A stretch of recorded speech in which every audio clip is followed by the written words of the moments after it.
Hello, good evening everyone. Quickly join करो session.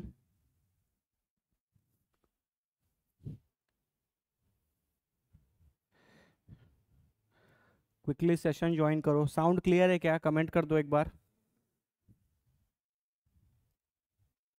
Sound clear है क्या? कमेंट कर दो एक बार। साउंड क्लियर है क्या?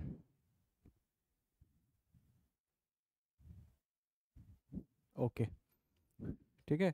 तो लास्ट क्लास में मतलब हम लोगों ने वेक्टर्स तो कंप्लीट कर ही लिया था। लास्ट क्लास में हम लोग कुछ क्वेश्चंस किए थे, है ना? आप उन क्वेश्चंस को घर पे दोबारा आई होप आपने सॉल्व किया होगा। ठीक है। मैंने एक असाइनमेंट भी ऑलरेडी अपलोड कर दिया है। कल ही मैंने असाइनमेंट अपलोड किया था, है ना? जो बच्चे अर्ली स्टार्टर के हैं वो अपने एप्लीकेशन में, उनके कोर्स में वो असाइनमेंट दिखेगा। और जो बच्चे यूट्यूब वगैरह से जुड़े हुए हैं, जो लास्ट लेक्चर है, लेक्चर नंबर जो आपका शायद 7 था, है ना, उसमें आप नीचे जाओगे तो आपको वहाँ पर क्लास नोट्स पीडीएफ के साथ साथ असाइनमेंट भी दिखेगा। तो आप उस असाइनमेंट को सॉल्व करिए और फिर हम लोग उसका डिस्कशन करेंगे कि कैसे होगा। ठीक है। तो आज हम लोग और कुछ अच्छे अच्छे क्वेश्चंस करते हैं वेक्टर्स के। ठीक है, स्टार्ट करें। चलो, चलो कुछ क्वेश्चंस करते हैं। जैसे एक ये करते हैं, ठीक है। आपके पास एक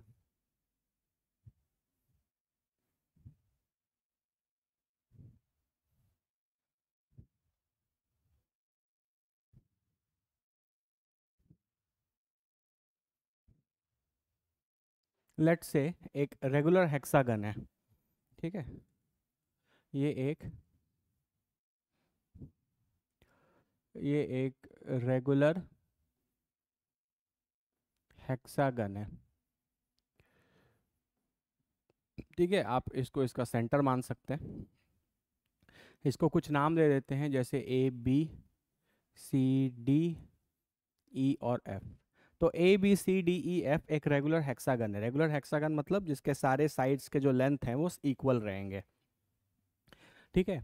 अगर ए बी वेक्टर को हम वेक्टर ए मान देते हैं और बी सी वेक्टर को हम वेक्टर बी बना देते हैं, ठीक है, तो मेरा ये जो ए बी वेक्टर है वो मेरा वेक्टर ए है, और ये जो बी सी वेक्टर है ये मेरा वेक्टर बी है। ठीक है। तो सारे वेक्टर, है ना, ये सी डी वेक्टर, ये डी वेक्टर, ये ई एफ वेक्टर और ये एफ ए वेक्टर, है ना, सारे जो वेक्टर्स हैं ये इन ऑर्डर अरेंजमेंट है। इन ऑर्डर अरेंजमेंट है। तो क्वेश्चन में गिवन है कि अगर आप ए बी वेक्टर को वेक्टर ए मान रहे हैं, बी सी वेक्टर को वेक्टर बी मान रहे हैं, तो बाकी के जो चार वेक्टर्स बचे हैं इनको आपको निकालना है। आपको सी डी वेक्टर चाहिए, आपको डी ई वेक्टर चाहिए और आपको ई एफ वेक्टर चाहिए, है ना, ई एफ वेक्टर, और साथ में एफ ए वेक्टर भी चाहिए।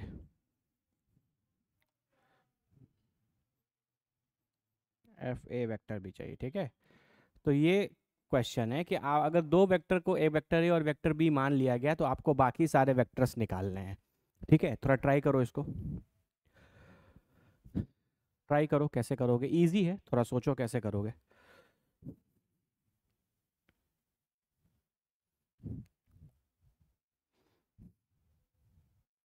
एक रेगुलर हेक्सागन है ना, रेगुलर हेक्सागन मतलब जिसके सारे साइड्स के लेंथ इक्वल होते हैं। This is a regular hexagon.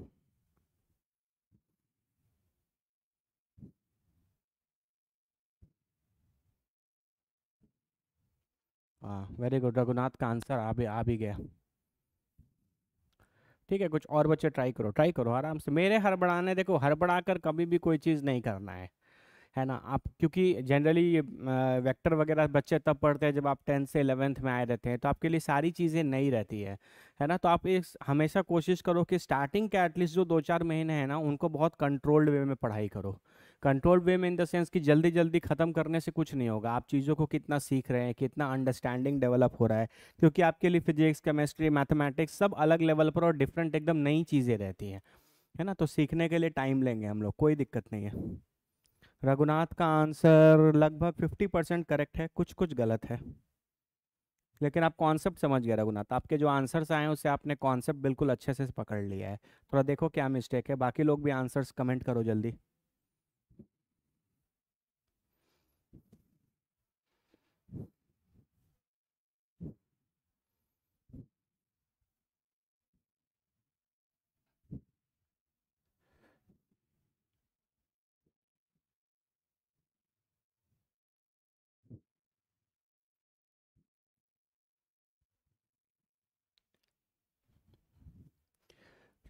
चलो देखते हैं।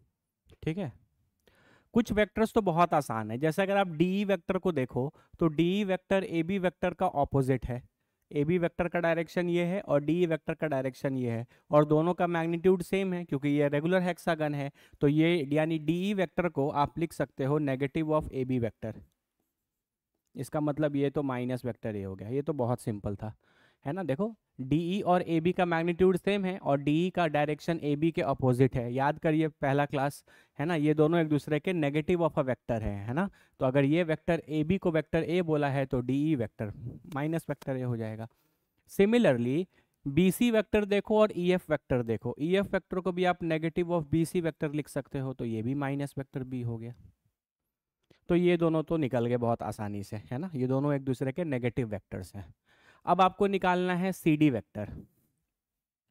थोड़ा सा बाबू ध्यान देना है ना, यहाँ पे देखो, अगर हम यहाँ पे एक लाइन ज्वाइन कर दें तो क्योंकि ये एक रेगुलर हेक्सागन है तो ये वेक्टर ए है तो ये भी वेक्टर ए होगा, है ना। ये सेंटर है, रेगुलर हेक्सागन है, तो हम इसका पैरेलल शिफ्टिंग जैसा कर दें, है ना। अगर हम इस ए बी को उठाकर इधर रख दें तो ये भी मेरा वेक्टर ए होगा। ठीक है, और एक और अगर हम चीज करें, ठीक है, तो ध्यान से देखो, अगर ये वेक्टर ए है और डायरेक्शन ऐसे रख दें तो ये लगभग माइनस वेक्टर ए हो जाएगा, और ये वेक्टर बी है तो ये भी वेक्टर बी होगा। ये कितने लोगों को समझ में आ गया? जल्दी कमेंट करो। देखो मैंने इसको पैरेलल शिफ्ट किया, ए बी वेक्टर है तो ये लेंथ जितना होगा उतना ही ये लेंथ होगा, बस मैंने डायरेक्शन को बदल दिया। तो ये वेक्टर ए था तो ये माइनस वेक्टर ए हो गया, और ये वेक्टर बी है, ये वेक्टर बी, देखो डायरेक्शन भी सेम, मैग्नीट्यूड भी सेम, तो ये बी है तो ये भी बी हो गया। तो आपको ये जो सी डी वेक्टर दिखेगा वो सी डी वेक्टर माइनस ए वेक्टर और बी वेक्टर को ऐड करोगे तो ये ट्राइंगल लॉ के हिसाब से ये ग्रीन वाला वेक्टर आएगा। माइनस वेक्टर ए और ये वेक्टर बी को अगर आप ऐड करेंगे तो resultant vector C D vector आएगा। तो आप इसको लिख सकते हो, ये B plus minus vector A है तो ये vector B minus vector A है ना। उसी तरीके से जब सी डी वेक्टर निकल गया तो ये देखो सी डी वेक्टर और एफ ए वेक्टर आप लिख सकते हो कि एफ ए वेक्टर जो है is negative of C D vector, तो ये हो जाएगा vector A minus vector B. तो इस तरीके से आपने सारे वेक्टर्स निकाल लिए, सी डी वेक्टर हो गया vector B minus vector A, और एफ ए वेक्टर हो गया vector A minus vector B. तो जो दो वेक्टर्स क्वेश्चन में गिवन थे, है ना, आपने बाकी सारे वेक्टर्स को गिवन वेक्टर्स के टर्म में निकाल लिया, है ना। आप लिख सकते हो in terms of given vectors, in terms of given vectors. ठीक है, कितने बच्चों को ये क्वेश्चन क्लियर हो गया? जल्दी जल्दी बल्ब जला दो अगर चमक गया तो। सिंपल, कुछ नहीं, वेक्टर एडिशन और वेक्टर के बेसिक कॉन्सेप्ट्स हैं और कुछ एक्स्ट्रा नहीं है। चलो वेरी गुड। ठीक है, एक और क्वेश्चन करते हैं इसी टाइप का। ठीक है, थोड़ा देखो इसको।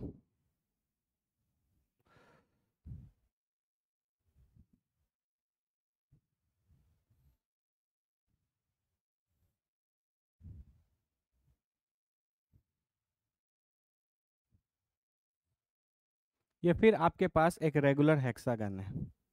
ठीक है, A B C D E F. ठीक है, क्लियर है। अगर आप यहाँ से जोड़ो तो ये इससे जुड़ जाएगा, ये इससे जुड़ जाएगा, और ये एग्जैक्टली इससे पास कर जाएगा इससे। ठीक है, और यहाँ पे आपका ओ है। ठीक है, ये रेगुलर वेक्टर है, ये मतलब ये आपका एक रेगुलर हेक्सागन है, इस तरीके से ये है। ठीक है, आप रेगुलर हेक्सागन में एक बात कमेंट कर सकते हो कि रेगुलर हेक्सागन में ये जितने ट्राइंगल्स आपको दिख रहे हैं ये हर एक एक इक्विलैटरल ट्राइंगल होगा ना। आप कमेंट कर सकते हो कि ये जितने भी ट्राइंगल्स आपको दिख रहे हैं ये सब एक इक्विलैटरल ट्राइंगल है। ज्योमेट्री की बात है, क्वेश्चन में यूज़ हो ना हो, कभी ज़रूरत पड़ ही जाए तो ये सब चीज़ें आप, है ना, प्योर अंडरस्टैंडिंग से समझ सकते हैं। ठीक है, ये सब क्योंकि सबके साइड्स के लेंथ इक्वल होंगे, जैसे यही ट्राइंगल होगा, ये लेंथ ये लेंथ ये लेंथ सब लेंथ इक्वल होंगे तो इक्विलैटरल ट्राइंगल ही होगा, है ना। तो आपको यहाँ पर कैलकुलेट करना है ना, आपको कैलकुलेट करना है A B vector plus A C vector plus A D vector plus A E vector plus A F vector. ये सारे वेक्टर का सम निकालना है आपको, है ना। देखो ये ए बी वेक्टर है, A C vector, A D vector, A E vector, A F vector. देखो this is A B vector, this is A C, A D, A E और ए एफ। इन सब का आपको सम निकालना है, ठीक है। आपके पास चार ऑप्शंस हैं। ये 2AO वेक्टर के बराबर होगा, 3AO वेक्टर के बराबर होगा, 6AO वेक्टर के बराबर होगा या 5AO वेक्टर के बराबर होगा, है ना। अगर आप ऑप्शंस को ध्यान से देखो, है ना, अगर आप ऑप्शंस को ध्यान से देखो तो यानी आपको पता चलेगा कि आपको इन सब का सम AO वेक्टर के टर्म्स में निकालना है, ठीक है। गिव इट अ ट्राई, आराम से सोचो, सोच सोच के बनाओ, वीडियो पॉज करो, अच्छे से सोचो और बनाओ। बाबू देखो, जैसे क्या होता है ना, जैसे आप बनाते रहो, मेरी बात भी सुनो, है ना, कोशिश करो। जैसे ही आप क्या होगा ना कि आप 10th क्रॉस करके 11th 12th में आएंगे या जेई नीट की प्रिपरेशन करेंगे, तो आपके सामने हर दिन ऐसे क्वेश्चंस आएंगे जो आपको चैलेंज करेंगे, है ना। 10th की तरह फॉर्मूला पुटिंग क्वेश्चन या बहुत स्मूथ ट्रांजिशन, बहुत या स्मूथ वे में सब कुछ नहीं चलेगा कि हाँ चैप्टर पढ़ लिया, 2-3 फॉर्मूले याद हो गए, सारे क्वेश्चंस उसी पर प्लस माइनस करके बन जा रहे हैं, है ना। यहाँ पर आपको हमेशा क्या मिलेगा, हर दिन, अभी वेक्टर तो बहुत बेसिक और बहुत इजी चैप्टर है, आगे आप फिजिक्स पढ़ते जाएंगे, अलग अलग तरीके के प्रॉब्लम्स मिलेंगे, हर प्रॉब्लम में आपको अलग तरीके से सोचना पड़ेगा, है ना। आपने जो कॉन्सेप्ट सीखे हैं उनको उसमें लगाना पड़ेगा, तो आपको बहुत पेशेंस होकर ध्यान से एक एक चीज़ को सोचते हुए निकलना है, ठीक है। ऑप्शन डी नहीं, गलत है। 5AO वेक्टर नहीं आएगा, नहीं नहीं नहीं, 5AO वेक्टर नहीं आएगा, 5AO वेक्टर नहीं आएगा। ऑप्शन सी करेक्ट है। श्रेया का आंसर करेक्ट आ रहा है, श्रेया का आंसर करेक्ट है, पलक का आंसर करेक्ट है, रघुनाथ का आंसर करेक्ट है। Very good, very good, very good. कैसे कर सकते हैं, है ना, थोड़ा सारे वेक्टर्स को ना ज्वाइन करते हैं, ठीक है, तो आपको एक आइडिया लग जाएगा। ए बी वेक्टर तो दिख ही रहा है, ये ए सी वेक्टर हो गया, ए डी तो साफ साफ दिख ही रहा है, ये ए डी वेक्टर है, ये ए ई वेक्टर हो जाएगा, और ये ए एफ दिख ही रहा है आपको, ये ए बी वेक्टर, ये ए सी वेक्टर, ये ए डी वेक्टर, ये ए ई वेक्टर और ये ए एफ वेक्टर, ठीक है। तो इन सारे वेक्टर्स को आपको ऐड करना है ना, A B, A C, A D, A E और ए एफ, ठीक है। अगर आंसर हमको एओ के टर्म में निकालना है तो एडी वेक्टर जो है, एओ वेक्टर और ये भी, ये लेंथ और ये लेंथ तो सेम ही होगा, तो हम एडी वेक्टर को 2 टाइम्स एओ वेक्टर तो लिख ही सकते हैं। तो एडी को तो मैंने एओ के टर्म में लिख लिया, ठीक है।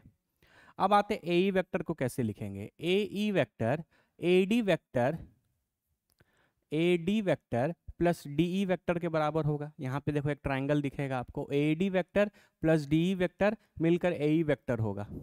तो आप एडी वेक्टर को लिख सकते हैं, एई वेक्टर को AD vector plus DE vector.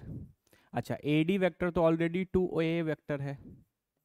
अच्छा, डीई वेक्टर और AB वेक्टर, ध्यान से देखो, AB और DE, तो DE AB का नेगेटिव है, तो आप इसको माइनस ऑफ AB वेक्टर लिख सकते हैं। हम कोशिश कर रहे हैं एक वेक्टर्स को दूसरे वेक्टर्स के फॉर्म में लिखने का, ठीक है। तो AD का काम हो गया, AE का काम हो गया। अब AF के बारे में सोचते हैं कि AF वेक्टर को कैसे लिखा जाएगा। AF वेक्टर को, AF वेक्टर को फिर आप ध्यान से अगर बाबू देखो तो ये AE वेक्टर है और इसमें EF वेक्टर जोड़ देंगे तो AF वेक्टर आ जाएगा। ट्राइंगल लॉ लगाएंगे, AE vector plus EF vector will give you AF vector. तो AE vector plus EF vector will give you AF vector, और AE वेक्टर तुम ऑलरेडी निकाल चुके हो, ये है आपका AE वेक्टर, तो आप इसको लिख सकते हो 2AO vector minus AB vector और प्लस EF वेक्टर, ठीक है। इसको हम टाइम बिंग के लिए EF वेक्टर लिख देते हैं, ठीक है। चलो अब थोड़ा इनको, EF वेक्टर, यहाँ पे अगर तुम ध्यान से देखो तो AB वेक्टर और BC वेक्टर ऐड होगा तो AC वेक्टर आएगा, ए बी वेक्टर और बी सी वेक्टर ऐड होगा तो ए सी वेक्टर आएगा, क्योंकि ए सी भी जोड़ना है। तो ए सी को क्या लिख सकते हैं, ए सी को लिख सकते हैं A B vector plus B C vector.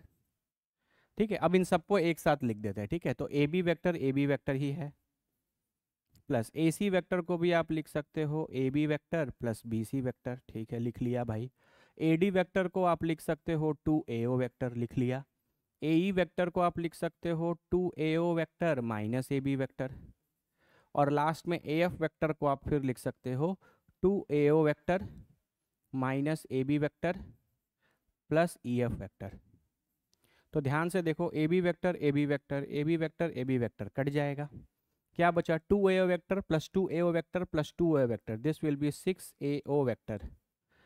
अच्छा, बी सी वेक्टर और ई एफ वेक्टर को देखो, B C vector this is B to C vector and this is E to F vector, regular hexagon है तो इन दोनों का magnitude same है और इन दोनों का डायरेक्शन ऑपोजिट है। इसका मतलब आप ई एफ वेक्टर को negative of B C vector तो लिख ही सकते हो, तो E F vector negative of B C vector हो जाएगा, तो आप लिख सकते हो ये बी सी वेक्टर है और ई एफ वेक्टर को भी आप negative of B C vector लिख सकते हो, तो ये भी कट गया। तो सारा चीज मिलकर हो जाएगा 6AO vector. This is the correct answer. कितने बच्चों को चमक गया, थोड़ा बल्ब जलाओ। या अब और भी कोई तरीका हो सकता है ना, ये कोई क्वेश्चन को बनाने का एक वही तरीका नहीं है जैसे हम बना रहे। अगर आप और भी किसी तरीके से बनाए हैं और 6AO वेक्टर परफेक्ट आंसर आपका आ रहा है, आपने कोई गलत नहीं किया है, तो वो भी सही हो सकता है। कुछ नहीं किया है, हम बस triangle law of vector addition को लगा रहे हैं। पिछले बार क्या किए थे, पिछले बार सिंपल सिंपल क्वेश्चंस कर रहे थे, है ना, डायरेक्टली जो मैग्नीट्यूड का फॉर्मूला था उस फॉर्मूले पे पुट कर करके क्वेश्चंस बना रहे थे। आज हम लोग क्या कर रहे हैं, बस कुछ नहीं कर रहे हैं, कोई नया चीज़ नहीं है, ओनली मैंने ट्रायंगल लॉ को लगाया है। ओनली मैंने किसको लगाया है, ट्रायंगल लॉ को लगाया। वेरी गुड, चलो सबको समझ में आ गया, गुड। बहुत बच्चों का आंसर आया भी था, वेरी गुड।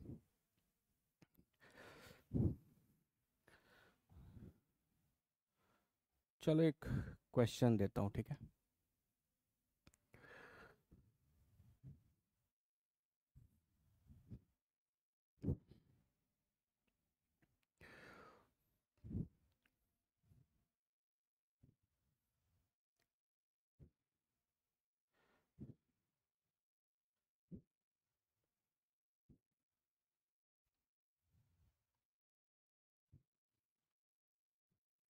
ये ओरिजिन है, ठीक है, ये आपका कोऑर्डिनेट एक्सिस है, ये आपका एक वेक्टर ऐसे है, एक वेक्टर ऐसे है और एक वेक्टर ऐसे है। ठीक है, आप कुछ नाम दे सकते हो, दिस इज ओ, इसको ए, इसको बी, ये एस है।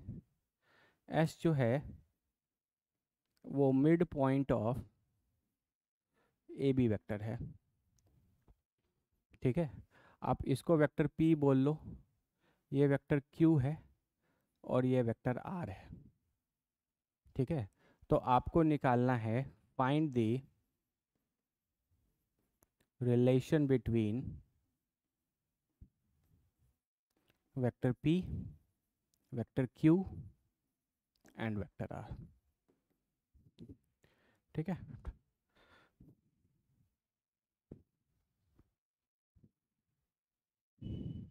सर इसके पहले वाले में डायगोनल का यूज करके भी निकाल सकते हैं।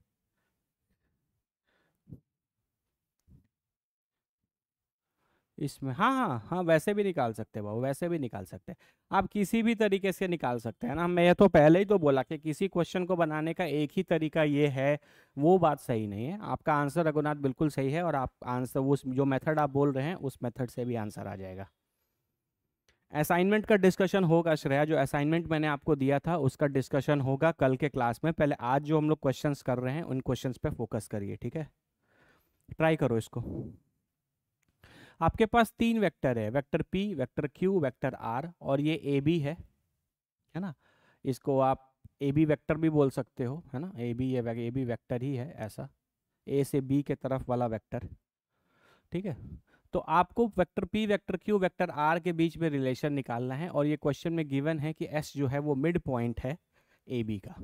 ये जो लाइन आपको ए बी दिख रहा है, एस उसका मिड पॉइंट है, ये क्वेश्चन में दिया गया है। तो आपको रिलेशन निकालना है वेक्टर पी, वेक्टर क्यू और वेक्टर आर के बीच का। ट्राई करो।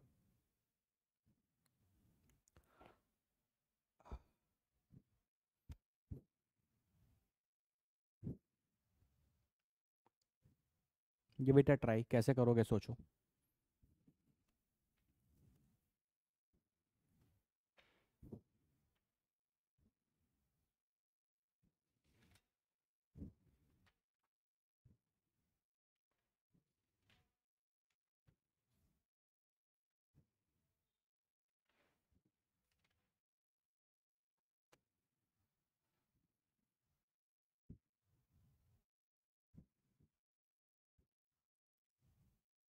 Are equal to P plus Q by two, नहीं नहीं नहीं नहीं नहीं,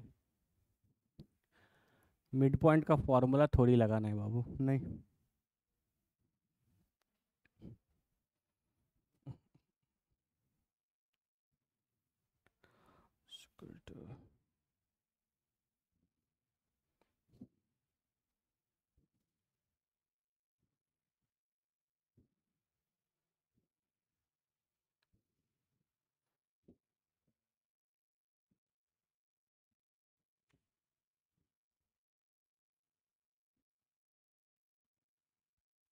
साउंड क्लियर है ना, एक बार कमेंट कर दो, साउंड क्लियर है ना।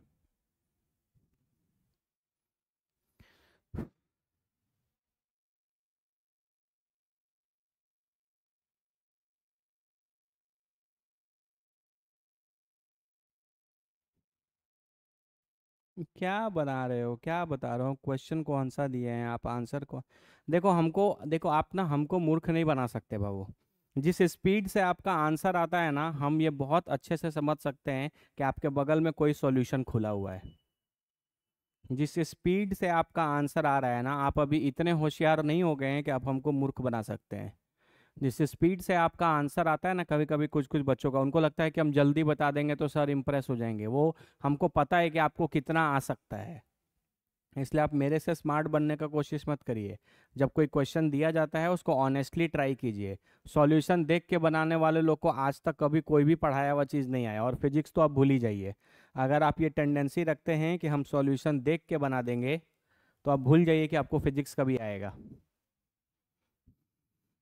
इसलिए जो कोई दिया जा रहा है तो उसको ऑनेस्टली ट्राई करिए।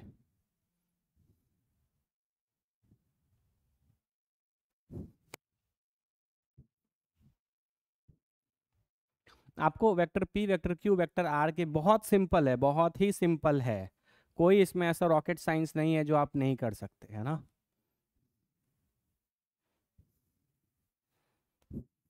चलो ट्राई करते हैं इसको, ठीक है।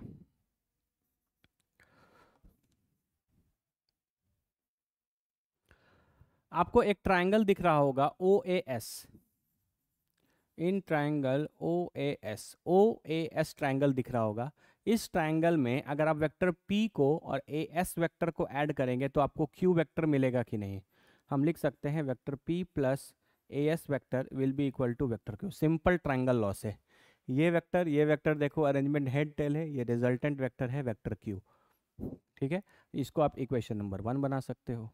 फिर इन ट्रायंगल, पूरे बड़े ट्रायंगल में ओ ए बी भी आप ट्रायंगल देख सकते हैं, ओ ए बी ट्रायंगल। तो इसमें आपको फिर दिखेगा वेक्टर पी, और बड़े वाले ट्रायंगल में ये पूरा ए बी वेक्टर हो जाएगा, तो ये ए बी वेक्टर हो गया, विल बी इक्वल टू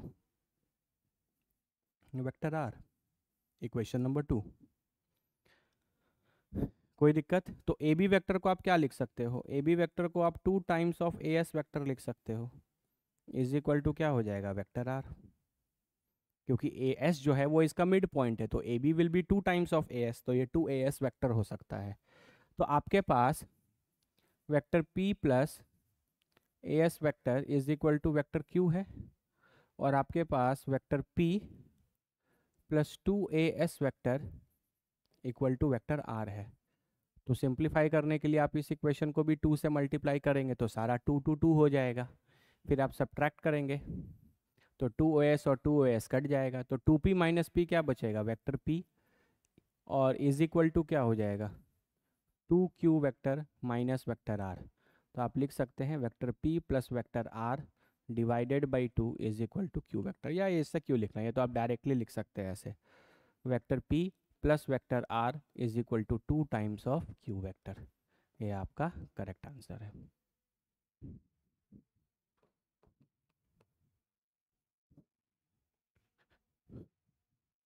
ठीक है, ये आपका आंसर है।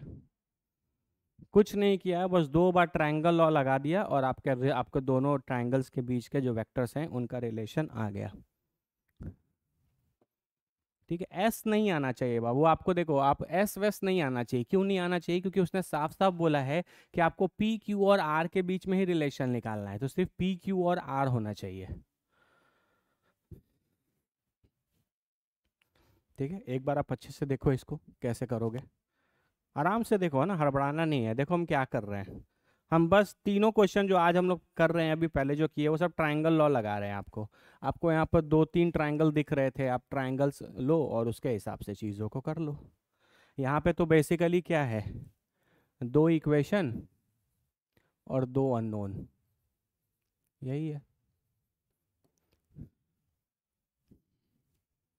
ठीक है, ऐसा सेम क्वेश्चन मैंने एक असाइनमेंट में भी दिया है ना, एग्जैक्टली याद नहीं है, लेकिन ऐसा एक सेम क्वेश्चन असाइनमेंट में भी है, इसी टाइप का।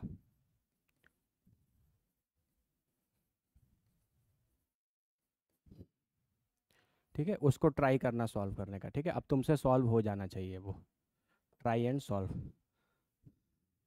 सर कोई अदर मेथड से नहीं आ सकता है। अब वो अदर मेथड क्या लगाएंगे, आपको वेक्टर्स के बीच में रिलेशन निकालना है, ट्रायंगल दिया है तो यही मेथड लगाएंगे, और क्या। ठीक है, सबसे सिंपल और सबसे आसान मेथड यही है। आपको ट्रायंगल लॉ आपको यूज इम्प्लीमेंट करने आना चाहिए। ठीक है, एग्जैक्टली नंबर याद नहीं हुआ वो, रघुनाथ चेक कर लेना कि असाइनमेंट में कौन सा क्वेश्चन है। मुझे याद है मैंने इस टाइप का एक क्वेश्चन दिया है, सेम इसी टाइप का। ठीक है, आप उसको ट्राई करना, सेम इसी तरीके से 2 बार ट्रायंगल लॉ लगाने की कोशिश करना, आपका आंसर आ जाएगा। ठीक है, सेम इसी तरीके से वहां पर भी आप 2 बार ट्रायंगल लॉ लगाने की कोशिश करना, 2 टाइम्स ट्रायंगल लॉ लगाओगे, आपका आंसर आ जाएगा। कोई दिक्कत किसी को? अरे बोलो।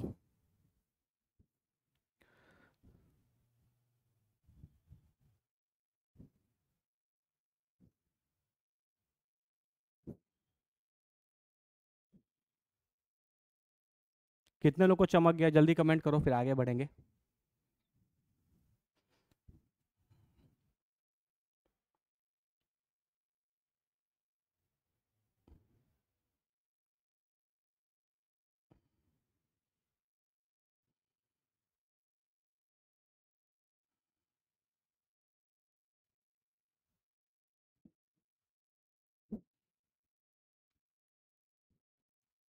चलो एक और क्वेश्चन देते हैं, इसको ट्राई करो थोड़ा। ठीक है,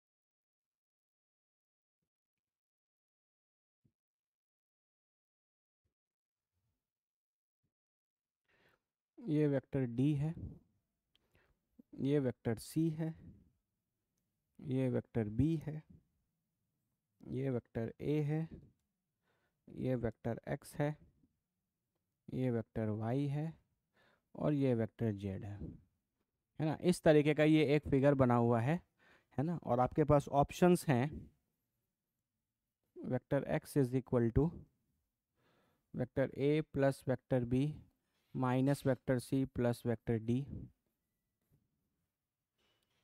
vector Y is equal to vector B plus vector C plus vector A, C, vector Z is equal to vector B plus vector C and D, ये डब्लू वेक्टर है।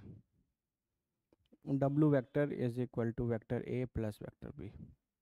ठीक है, आपको बताना है इनमें से कौन कौन से ऑप्शंस करेक्ट है ना। और ये जो है आपका एक मल्टीपल करेक्ट क्वेश्चन है, मल्टीपल करेक्ट ऑप्शंस वाला क्वेश्चन है, मतलब इसमें एक से ज़्यादा ऑप्शन भी करेक्ट हो सकते हैं, है ना। अभी तक आप क्वेश्चन जिस तरीके का रहता है तो आप एक टिक मारते हैं ना, क्योंकि एक ही करेक्ट होता है, लेकिन इसमें एक से ज़्यादा भी करेक्ट हो सकते हैं, है ना। थोड़ा लगाओ इधर, देखो लगाओ ट्रायंगल लॉ वगैरह, है ना। देखो कौन से ट्रायंगल जो है वो इसको सेटिस्फाई कर रहे हैं, इनमें से कौन कौन सी बातें सही हैं। ठीक है, give it a thought.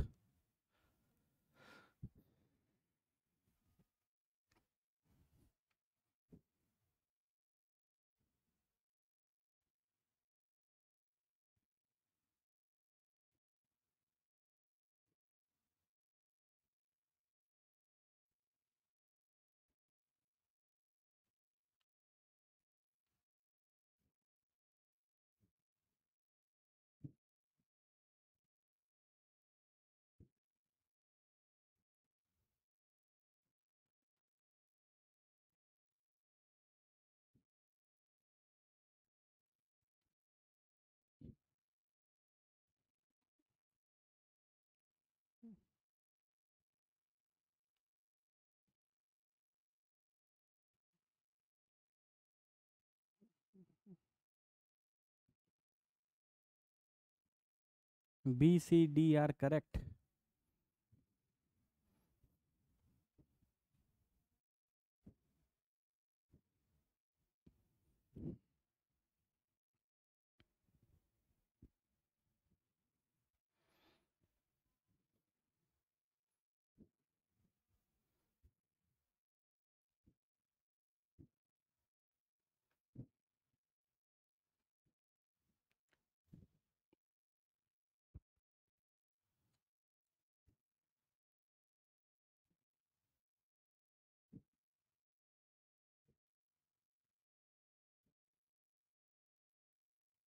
Correct Sanjeet, only option C is correct.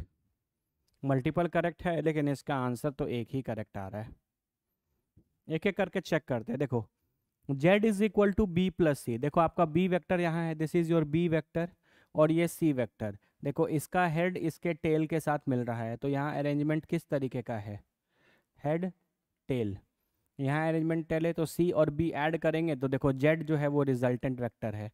देखो इसको इसको और करेंगे, z का डायरेक्शन देखो ऑर्डर के अपोजिट है, तो z जो है वो c और b का रिजल्टेंट है, तो z is equal to b plus, ये बिल्कुल correct. W is equal to A plus B, है ना। देखो ये आपको ट्राइंगल दिखेगा ए बी और W वाला, यहाँ पे देखो अरेंजमेंट कैसा है, हेड हेड अरेंजमेंट है, ए भी ऐसा बी भी ऐसा, तो ये W W इनका रिजल्टेंट होगा क्या, कभी नहीं होगा। अगर डायरेक्शन उल्टा होता, अगर बी ऐसा होता तो ए ऐसा बी ऐसा, तब बोल सकते थे कि W ए और बी को ऐड करने पर आएगा, है ना। ध्यान से देखो यहाँ पर बी का डायरेक्शन कैसे है, ऊपर से नीचे, इसका डायरेक्शन ऐसे, तो अरेंजमेंट कैसा हो गया, हेड हेड। जबकि ट्राइंगल और लगाने के लिए अरेंजमेंट कैसा होना चाहिए, हेड टेल। तो अगर मान लो बी का अरेंजमेंट इस तरीके का होता, ऐसा होता, तो ए और बी तब अरेंजमेंट हेड टेल हो जाता, तो ये आपका आंसर आता, तो आपका ये ऑप्शन गलत हो गया। उसी तरीके से y is equal to B plus C plus A, ठीक है। चेक करो, b plus C, B plus C को तो ऐड करोगे तो z वेक्टर मिलेगा, ये z वेक्टर, और z वेक्टर में a वेक्टर ऐड करोगे, देखो ये z वेक्टर है और ये a वेक्टर है, तो आपको y वेक्टर मिलेगा क्या, z वेक्टर और a वेक्टर का अरेंजमेंट फिर देखो हेडेड हो गया। देखो z वेक्टर और a वेक्टर दोनों का अरेंजमेंट कैसा हो गया, हेड हेड हो गया, तो इस ट्रायंगल का इन दोनों का रिजल्टेंट ये y वेक्टर नहीं होगा, तो ये वाला भी गलत हो गया। ठीक है, और x चेक कर लेते हैं, है ना। a plus B, A plus A vector plus B vector minus C vector plus D vector सब जोड़ना है, ठीक है। तो ए वेक्टर, तो फिर पैरेलल शिफ्टिंग वगैरह करना पड़ेगा काफ़ी, है ना। Vector A plus vector B, ठीक है, तो बी वेक्टर को इधर शिफ्ट कर देंगे, बी को इधर कर देंगे तो ए और बी, तो ये हो जाएगा ए प्लस बी। उसमें माइनस सी करना है तो सी का डायरेक्शन पलट देंगे, फिर डी कर देंगे। नहीं, ये भी नहीं होगा, ये भी नहीं होगा। इसका करेक्ट आंसर जो है वो है आपका ऑप्शन नंबर सी। कितने बच्चों को क्लियर है? कितने बच्चों को क्लियर हो गया ये, कमेंट करो। सिंपल है, आप अलग अलग से ट्रायंगल लगा के चेक कर सकते हो, है ना। अरेंजमेंट, ट्रायंगल लॉ लगाने के लिए अरेंजमेंट हमेशा हेड टेल होना चाहिए। बाकी लोग भी कमेंट करिए अगर क्लियर है तो।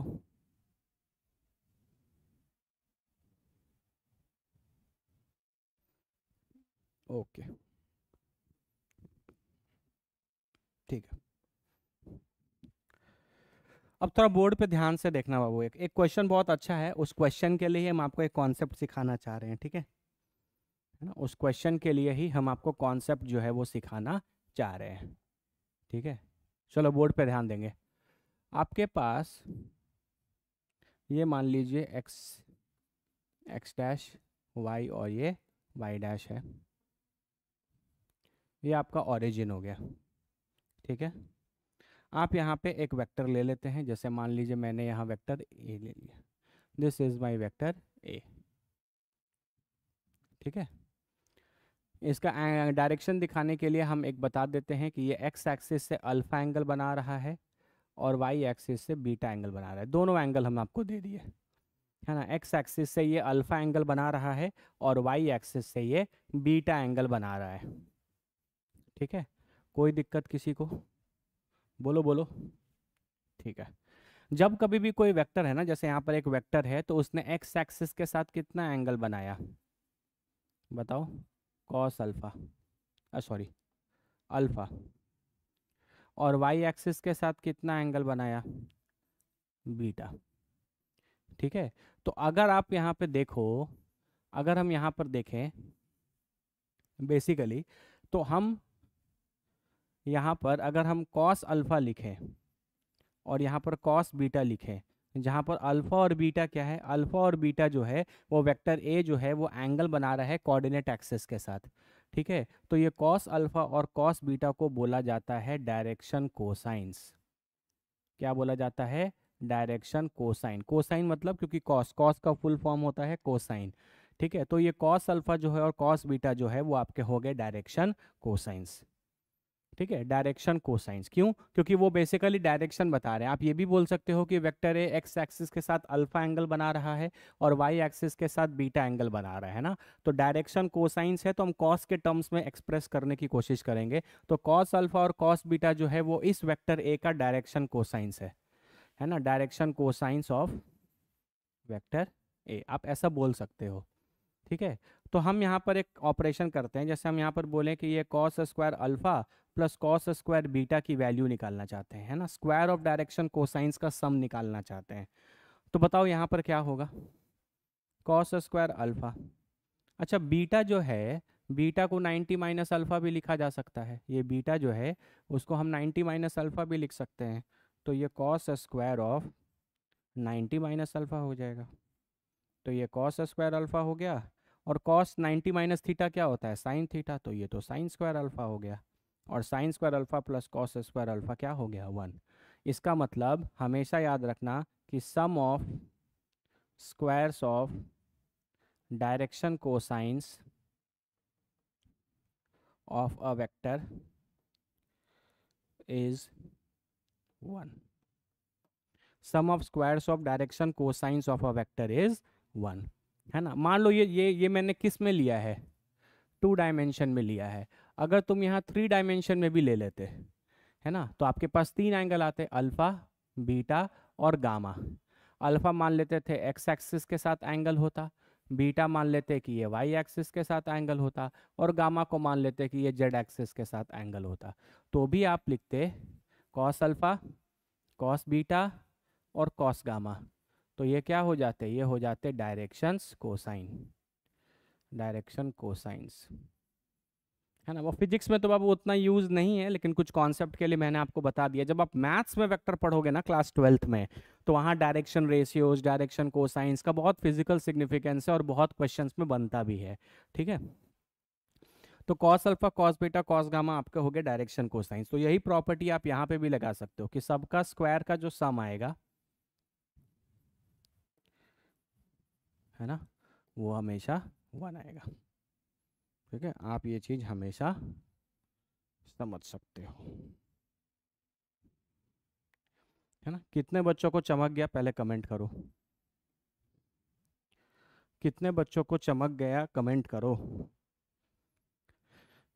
है ना। यहाँ पर स्पेशली आपको दो एंगल दिए, जैसे ये 30 होगा तो ये 60 होगा, ये 60 होगा तो ये 30 होगा, ये 45 होगा तो 45 होगा, है ना, ये 15 है तो वो 75 होगा। तो वो तो पता है, ये एंगल 90 डिग्री है तो ये जितना होगा वो 90 माइनस ये होगा, है ना। तो अगर आप इन्हीं एंगल्स को, इन डायरेक्शंस को अगर कोसाइन के टर्म्स में लिखने की कोशिश कर रहे हैं तो आप बता सकते हैं, इस तरीके से रिप्रेजेंट कर सकते हैं ना। थोड़ा देख लो एक बार, इनको अच्छे से देखो। फिर एक अच्छा क्वेश्चन था, रुको मैं देखता हूँ बुक से, मुझे याद आ रहा है। ठीक है, फिर उसको करेंगे। तुम लोग अच्छे से पहले इस चीज़ को समझने की कोशिश करो।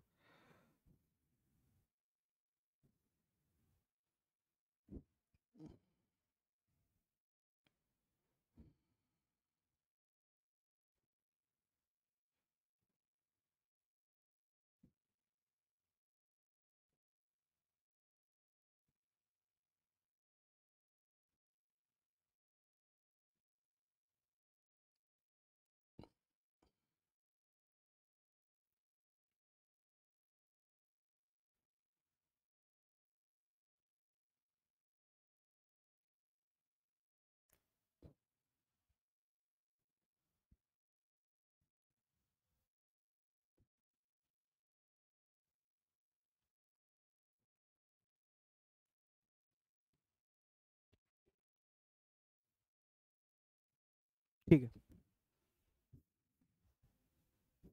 ये क्लियर है आपको? ठीक है ना। आप इसको ऐसे भी देख सकते हो, ठीक है। जैसे देखो, हम आपको और, अगर आपको एक और अंडरस्टैंडिंग चाहिए तो हम वो तो हम चीज़ें आपको पहले पढ़ा चुके हैं, इसीलिए मैंने इस तरीके से शॉर्टकट में ये चीज़ें कर दी। जैसे मान लो अगर आप बोलोगे कि ये वेक्टर ए है और ये एंगल अल्फ़ा है और ये एंगल बीटा है, तो हम यहाँ से क्या कर सकते हैं, आप इसको एक और तरीके, यहाँ से परपेंडिकुलर गिरा दो, यहाँ से इस पे परपेंडिकुलर गिरा दो। ठीक है, ये ओ है, ये मान लो ए है, ये बी है, ये सी है। तो in right angle triangle O A B, in right angle triangle O A B, यहाँ से अगर बाबू कॉस अल्फा लोगे तो क्या आएगा बताओ, व्हाट इज कॉस अल्फा। ये वेक्टर ए है, इसका मैग्नीट्यूड को तो हम वेक्टर ए के मैग्नीट्यूड को ए लिख सकते हैं, तो ये लेंथ ए हो गया। और ये लेंथ कितना आएगा, व्हाट इज दिस लेंथ, ये इस वेक्टर का इस एक्सिस पर क्या है, प्रोजेक्शन है। तो आप इसको क्या लिखोगे, ए कॉस अल्फा, क्या लिख सकते हो, ए कॉस अल्फा। और इस वेक्टर का इधर ये जो प्रोजेक्शन है, आप इसको ए कॉस बीटा लिख सकते हो। तो कॉस अल्फा है यहाँ, ए कॉस अल्फा बाई ए।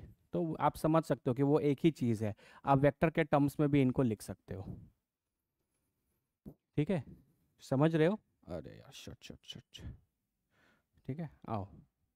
ठीक है, तो मान लो कि आप यहाँ पे ट्राइंगल में कॉस अल्फा ले लेते हो, तो कॉस अल्फा क्या हो जाएगा, बेस अपॉन हाइपोटेनस। तो बेस क्या है आपका ओ बी, और हाइपोटेनस क्या है, मैग्नीट्यूड ए हो गया।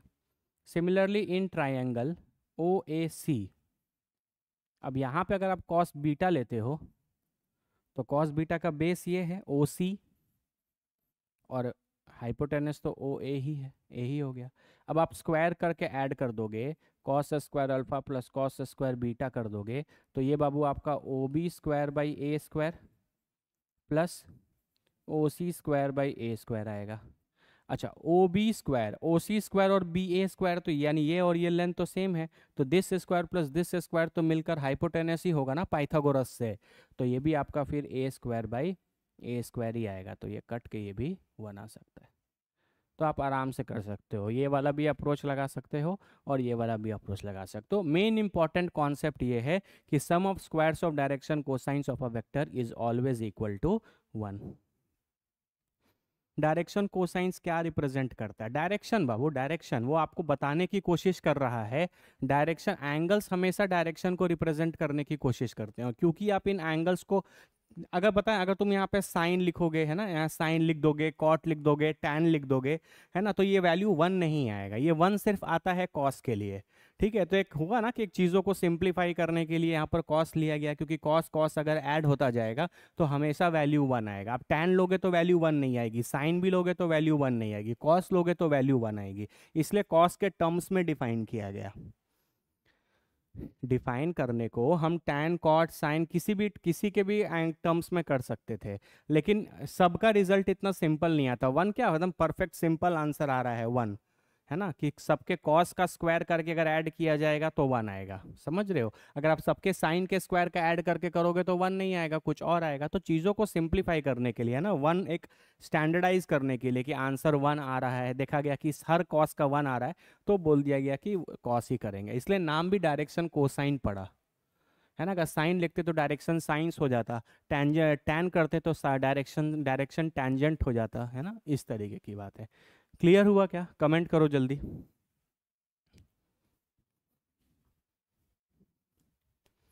कमेंट करो जल्दी।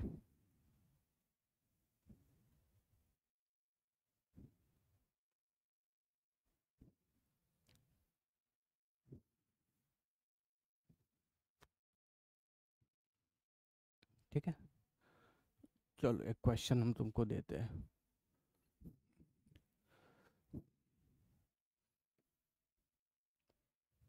ठीक है, ऐसा ले लो। A vector makes an angle alpha with x-axis, beta with y-axis, and gamma with z-axis. Then find the value of sine square alpha plus sine square beta plus sine square gamma. इसकी value निकालनी है आपको। ठीक है, ये आपका question है, try करो इसको। ठीक है, एक वेक्टर है जो एक्स एक्सिस के साथ अल्फा एंगल बनाता है, वाई एक्सिस के साथ बीटा बनाता है, और जेड एक्सिस के साथ गामा बनाता है। ठीक है, तो आपको वैल्यू निकालनी है sign square alpha plus sine square beta plus sine square gamma की।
Cosines are basically unit vectors along x-axis by x-axis.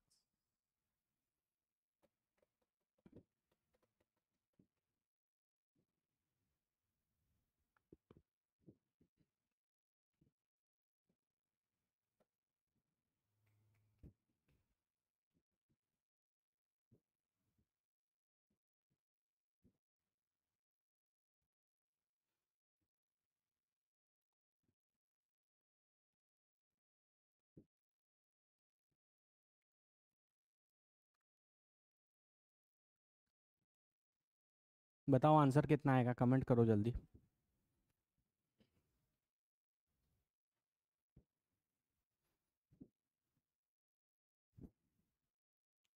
Correct. Sanjeet बिल्कुल करेक्ट। आंसर आएगा 2। अरे बहुत सिंपल है। आप ये तो समझ गए ना कि इसका जो डायरेक्शन कोसाइन आएगा उसको क्या लिखोगे, कॉस अल्फा। इसका जो डायरेक्शन कोसाइन आएगा वो कॉस बीटा। और इसका जो डायरेक्शन कोसाइन आएगा वो कॉस का। तो इतना तो फिक्स है कि cos square alpha plus cos square beta plus cos square gamma equal to 1 आएगा। तो कॉस स्क्वायर अल्फा को आप 1 माइनस साइन स्क्वायर अल्फा लिख सकते हो। इसको आप 1 माइनस साइन स्क्वायर बीटा लिख सकते हो। और इसको आप 1 माइनस साइन स्क्वायर गामा लिख सकते हो इक्वल टू 1। तो 1 + 1 + 1 3 हो जाएगा, minus of sine square alpha plus sine square beta plus sine square gamma equal to क्या आएगा, 1। तो आप यहाँ से कमेंट कर सकते हो कि sine square alpha plus sine square beta plus sine square gamma equal to 2 आ गया। ये उधर चला गया, इधर आ गया। तो आप आराम से कर सकते हैं। इसका आंसर कितना आ गया, 2 आ गया। बिल्कुल सही, सबका करेक्ट है।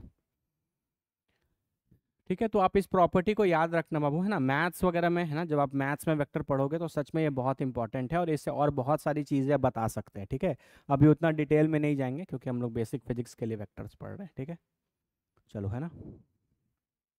है ना, जनरली क्या होता है ना, जब इस तरीके का कोई डेटा दिया रहता है और आप नहीं जानते डायरेक्शन कोसाइंस क्या है, तो आपको लगेगा कि ये क्वेश्चन में क्या पूछ रहा है ना। जनरली आप क्वेश्चन पढ़ते हैं तो आपको थोड़ा बहुत तो आइडिया लगता है कि डॉट प्रोडक्ट का क्वेश्चन है, कि क्रॉस प्रोडक्ट का क्वेश्चन है, कि वेक्टर एडिशन है, सब्ट्रैक्शन है, क्या है ना, या कंपोनेंट ऑफ अ वेक्टर का क्वेश्चन है, तो थोड़ा सा आइडिया लगता है। लेकिन अगर आपको ये कॉन्सेप्ट नहीं पता रहता तो आपको इस क्वेश्चन में कुछ भी हवा नहीं लगता कि एक्चुअली ये पूछ क्या रहा है ना। डायरेक्शन कोसाइन के बाद आप अच्छे से समझ पाएंगे कि ये क्या पूछ रहा है।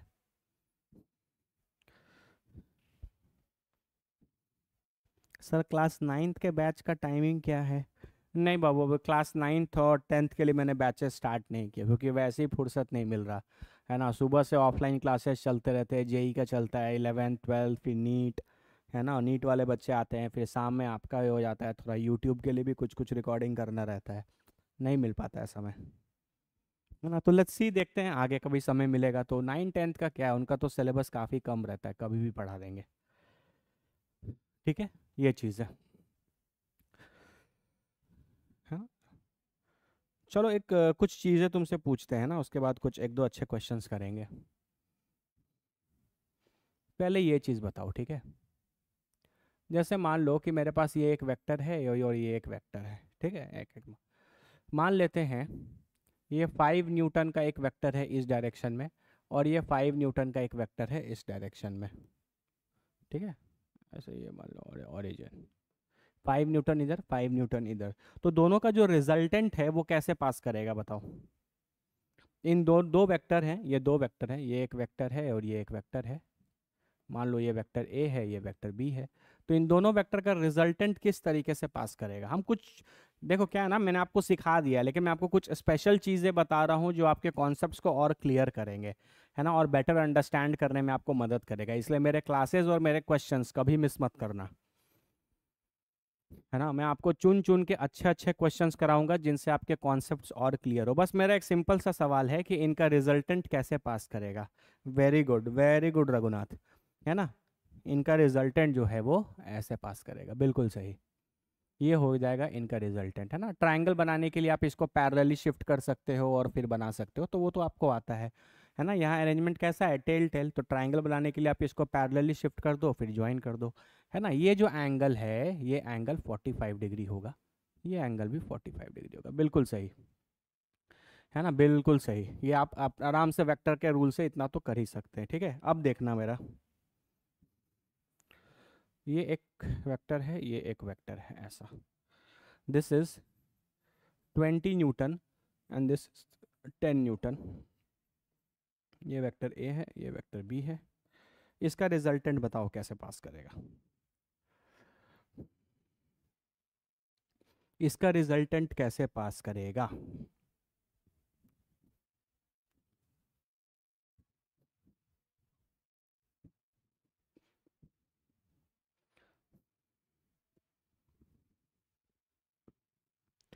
इसका रिजल्टेंट कैसे पास करेगा?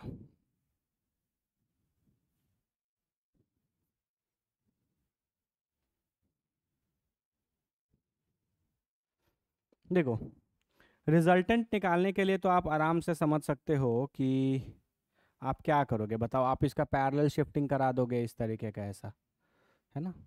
तो यहाँ अरेंजमेंट जो है वो हेड टेल हो जाएगा, फिर आप इसको ज्वाइन कर दोगे, ऐसा ये वेक्टर हो जाएगा, ये वेक्टर आने। ठीक है, यहाँ पर हम तुमको एक बहुत इंपॉर्टेंट चीज़ बताना चाह रहे हैं, ध्यान से समझना, ठीक है। ये बिल्कुल हर बच्चा बच्चा ये रिजल्टेंट बना देगा, लेकिन जब आप इस रिजल्टेंट को बनाएंगे तो आप एक बात गौर करेंगे कि इस बार क्या ये एंगल और ये एंगल 45 डिग्री होगा क्या? बस कमेंट करो यस या नो। क्या ये एंगल और ये एंगल 45 डिग्री होगा क्या? हाँ बिल्कुल सही, नहीं होगा, है ना। ये एंगल 45 डिग्री और 45 डिग्री नहीं होगा। तो ये एंगल मान लेते हैं कि हम इसको कुछ अल्फ़ा बोल दें, और ये एंगल जो है उसको हम टाइम बीइंग के लिए कुछ बीटा बोल देते हैं। तुम हमको बस कमेंट करके या देख कर बताओ कि दोनों में से बड़ा कौन होगा। अगर हम आपसे चीज़ पूछें कि alpha is greater than beta, या beta is greater than alpha, या alpha is equal to beta, क्या इन तीनों में से क्या कमेंट कर सकते हो? Very good, alpha is less than beta, बिल्कुल सही, बिल्कुल सही, बी ऑप्शन। देख, अब मेरी बात बहुत ध्यान से सुनना, ठीक है। जब भी आपके पास दो वेक्टर रहे तो आप उनका एक रिजल्टेंट बना सकते हैं। ये जो रिजल्टेंट है ये ज़्यादा झुका हुआ होता है उस वेक्टर के तरफ जिसका मैग्नीट्यूड ज़्यादा होता है।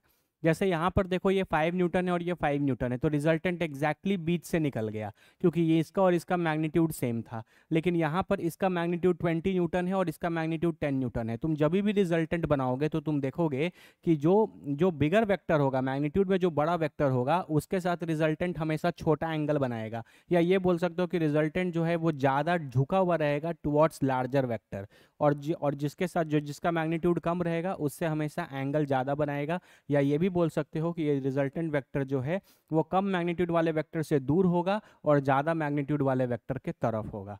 ये कितने लोग मेरी बात समझ रहे हैं, है ना। हम यहाँ कमेंट कर सकते हैं कि resultant is always inclined towards the larger vector, ठीक है। Resultant is always inclined towards the larger vector, है ना। ये बात हमेशा ध्यान रखना, है ना। जब तक दोनों का मैग्नीट्यूड सेम होगा तो बीच से निकल जाएगा, ना इसके तरफ झुका है ना उसके तरफ झुका है, दोनों एंगल 45 है। लेकिन जैसे ही एक बड़ा और एक छोटा होगा तो रिजल्टेंट ज़्यादा झुका हुआ होगा किसके तरफ? टुवर्ड्स द लार्जर वेक्टर, और छोटे वाले वेक्टर से ज़्यादा दूर होगा, ये एंगल बड़ा होगा और ये एंगल छोटा होगा, है ना। बहुत छोटा सा पॉइंट है, लेकिन कई बार देखना क्वेश्चंस में बहुत आसानी से आपको बहुत सारी चीज़ों को एक्सप्लेन करने में काम आएगा। चमका क्या? चलो वेरी गुड। चलो कुछ चीज़ें मुझे और बताओ। मेरे पास एक वेक्टर है, फॉर एग्जांपल 10, 4c ले लेते हैं, चलो ठीक है। या मेरे पास एक वेक्टर है 10 न्यूटन का, और एक वेक्टर बी है 20 न्यूटन का, ठीक है। मेरे पास दो दो वेक्टर हैं, वेक्टर ए और वेक्टर बी, है ना। तो हम ये चाह रहे हैं कि हम वेक्टर ए और वेक्टर बी को जब ऐड करें तो हमको इसका रिजल्टेंट मैक्सिमम मिले, ठीक है। और जब हम vector A plus vector B को ऐड करें तो हमको इसका रिजल्टेंट मिनिमम मिले, है ना। ये भी एक बहुत बेसिक सा चीज़ है लेकिन बड़ा इंपॉर्टेंट है। मेरे पास दो वेक्टर है ना, सिंपल सा बात समझो कि मेरे पास दो वेक्टर हैं, वेक्टर ए और वेक्टर बी, ठीक है। हम ये चाह रहे हैं कि हम दो वेक्टर को ऐड करें, तो हम वेक्टर्स को किस तरीके से रख सकते हैं ना। मतलब यहाँ पर देखो, मैंने मैग्नीट्यूड दिया है लेकिन मैंने डायरेक्शन नहीं बताया। यहाँ पे दोनों में से किसी का भी मैंने डायरेक्शन नहीं बताया है। वो तुम्हारे हाथ में है, तुम दो वेक्टर्स को कैसे भी रख सकते हो। तो तुम बताओ कि तुम दो वेक्टर्स को कैसा रखना पसंद करोगे ताकि इनको ऐड करने पर जो रिजल्टेंट है वो मैक्सिमम आए, और दो वेक्टर को कैसे रखना पसंद करोगे कि इन दो वेक्टर्स को ऐड करने पर रिजल्टेंट जो है वो मिनिमम आए। बहुत बेसिक क्वेश्चन है, और मैंने आपको पहले पढ़ाया भी है ये, अगर आप थोड़ा लॉजिकली सोचो तो आप बता सकते हो, है ना, बहुत बेसिक फंडामेंटल है।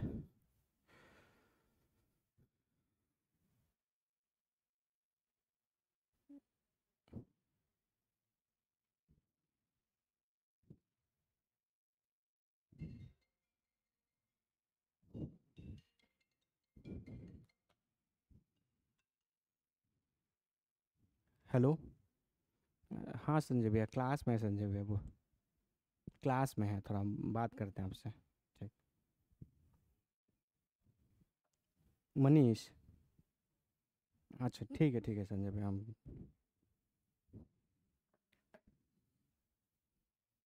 है ना, बहुत बेसिक फंडामेंटल क्वेश्चन है ना। आपसे पूछे कि अब मेरे पास, मैंने तुमको दो वेक्टर दे दिए है ना, तुम फुल फ्रीडम है तुमको कि तुम दो वेक्टर्स को कैसे भी रख सकते हो, है ना, तुम कैसे भी रख सकते हो, दोनों को 30 डिग्री पे रख सकते हो, दोनों को परपेंडिकुलर रख सकते हो, है ना, दोनों को पैरेलल रख सकते हो, दोनों को एंटी पैरेलल रख सकते हो, तुम किसी भी तरीके से दो वेक्टर्स को रख सकते हो, इसकी खुली आज़ादी है तुमको, है ना। तो तुम किस तरीके से वेक्टर्स को रखने का कोशिश करोगे ताकि उनका रिजल्टेंट मैक्सिमम आए, और कैसे रखोगे ताकि उनका रिजल्टेंट मिनिमम आए। परपेंडिकुलर इन एक्स वाई प्लेन, दोनों पॉजिटिव, नहीं गलत। अरे बहुत बेसिक फंडामेंटल है बाबू, देखो, जब कभी तुम रिजल्टेंट निकालना चाहते हो तो तुम इस तरीके का एक A square plus B square plus 2ab cos theta, अगर तुम ध्यान से देखो तो मैंने यहाँ पर वेक्टर ए के मैग्नीट्यूड को फिक्स कर दिया, वेक्टर बी के मैग्नीट्यूड को फिक्स कर दिया, इसका मतलब ए और बी तो फिक्स हो गए, ए 10 है, बी ए 10 है, बी 20 है, इसका मतलब ये चीज़ें तो चेंज नहीं करेंगी, ये कांस्टेंट हो गई, है ना। यहाँ पर रिजल्टेंट का जो मैग्नीट्यूड है वो डिपेंड कर रहा है कॉस थीटा पर, है ना, यानी कि वो डिपेंड कर रहा है एंगल बिटवीन वेक्टर्स पे,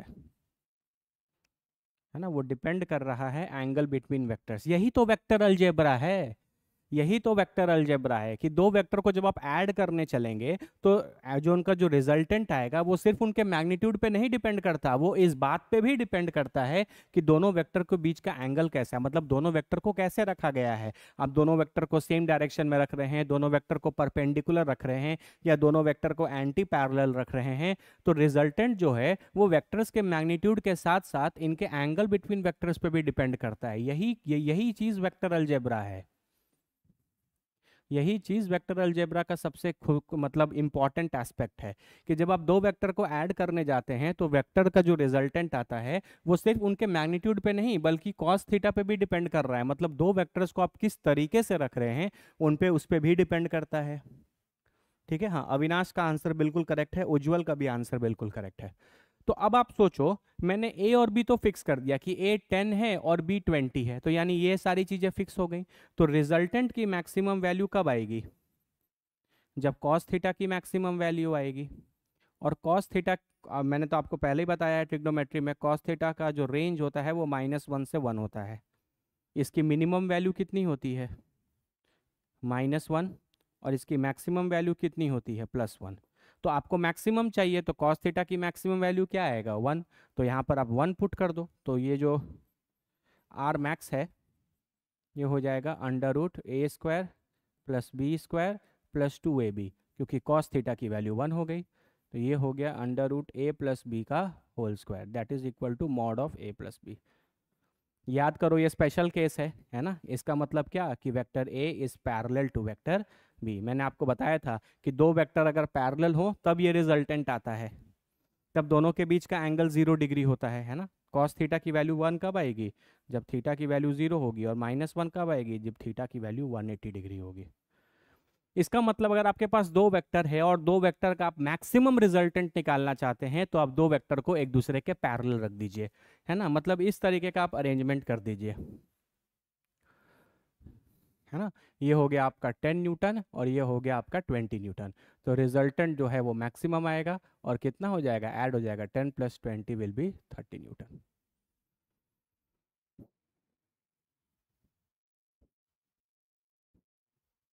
है ना। उसी तरीके से जब हमको मिनिमम चाहिए होगा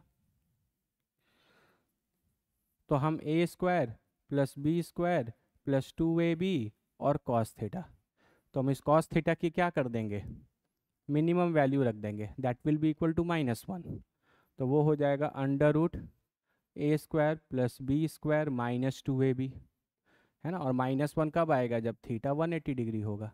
मतलब ये दोनों वेक्टर आपस में कैसे हो जाएंगे, एंटी पैरेलल, है ना। तो आप यहाँ से लिख सकते हो this is under root A minus B का होल स्क्वायर, तो ये हो जाएगा mod of A minus B, है ना। ये हो जाएगा mod of A minus B. इसका मतलब अगर आप मिनिमम रिजल्टेंट चाहते हो तो आपको वेक्टर्स को कैसे रखना पड़ेगा, एंटी पैरेलल। ये हो गया आपका 10 न्यूटन, तो ये हो गया आपका 20 न्यूटन। तो रिजल्टेंट क्या आएगा, इधर ही आ जाएगा इस डायरेक्शन में। ये रिजल्टेंट है, मिनिमम वैल्यू कितना, 10 न्यूटन। मैंने आपको बताया था कि आप माइनस कर देंगे, 10 में से 20 को घटा दो या 20 में से 10 घटा दो, मॉड है तो 10 ही आएगा। और डायरेक्शन हमेशा बड़े वेक्टर के डायरेक्शन में होता है। मैंने बताया है कि डायरेक्शन जो है वो हमेशा बड़े वेक्टर के डायरेक्शन में होता है। तो बड़ा वेक्टर इस तरफ है तो रिजल्टेंट भी इस तरफ होगा, है ना। इसका मतलब आप ये बात बोल सकते हो कि किसी भी वेक्टर का जो रिजल्टेंट है उसकी minimum value a minus B होगी और उसका maximum value a plus B होगा, है ना। ये मिनिमम है और ये मैक्सिमम है ना। बाकी इनके बीच का एंगल कुछ भी हो जाए, 30 डिग्री, 60 डिग्री, 120, 150, 280, दुनिया का कोई भी एंगल हो जाए, उसका जो वैल्यू आएगा वो मिनिमम और मैक्सिमम के बीच में ही आएगा। ये बहुत इंपॉर्टेंट पॉइंट है ना। मॉडुलस मॉडुलस मॉडुलस आप लगा, मैग्नीट्यूड की बात हो रही है ना। तो यहाँ दो किसी भी रिजल्टेंट वेक्टर का जो मैग्नीट्यूड होगा वो हमेशा मिनिमम और मैक्सिमम के बीच में होगा। मिनिमम कब होगा, जब वेक्टर्स एंटी पैरेलल होंगे, और मैक्सिमम कब होगा, जब वेक्टर्स आपके पैरेलल होंगे। तो ये कॉन्सेप्ट आपको पता होना चाहिए। कितने बच्चों को ये चमक गया, जल्दी कमेंट करो।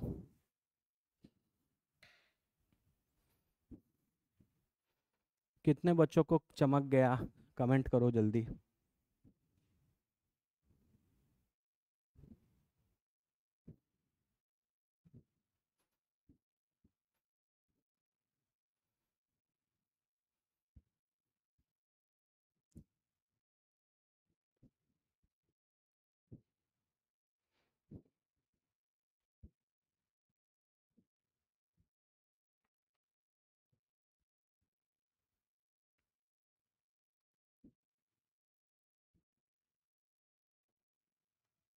चलो वेरी गुड, ठीक है। चलो हम एक क्वेश्चन देते हैं, थोड़ा कमेंट बताना आंसर, ठीक है।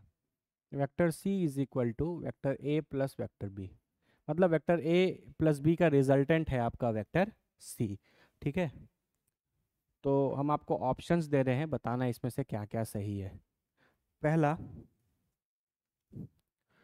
Mod of C is always greater than mod of vector A. B, it is possible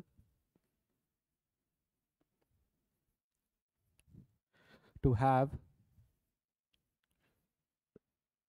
mod of vector c less than mod of vector a and mod of vector c less than mod of vector b. C, mod of vector c is always equal to mod of vector a plus mod of vector b. And D, mod of c is can never be equal to mod of vector a plus mod of vector b.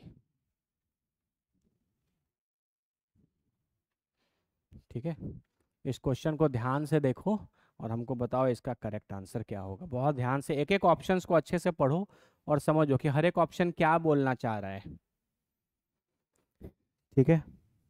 ऐसे आप randomly तुक्का मारेंगे ना तो गलत होगा, है ना। आप ध्यान से पहले क्वेश्चन को पढ़िए, देखिए एक एक ऑप्शन क्या बोल रहा है, उस चीज़ को अच्छे से समझने की कोशिश करो, तभी आपका आंसर करेक्ट आएगा।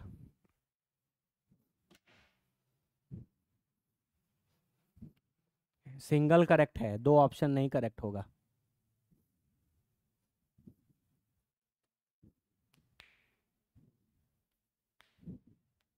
अरे सिंगल करेक्ट है भाई, एक ही ऑप्शन करेक्ट है। आप समझ नहीं रहे, पता है आप समझ नहीं रहे, आप अपना ना टेंथ वाला 9th 10th वाला बच्चा वाला बुद्धि लगा रहे हैं, है ना।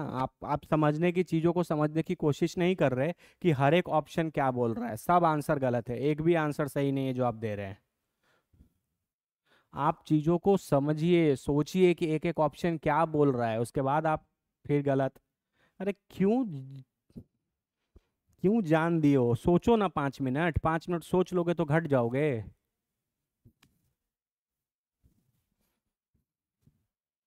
5 मिनट सोच लोगे तो घट जाओगे, सोचो।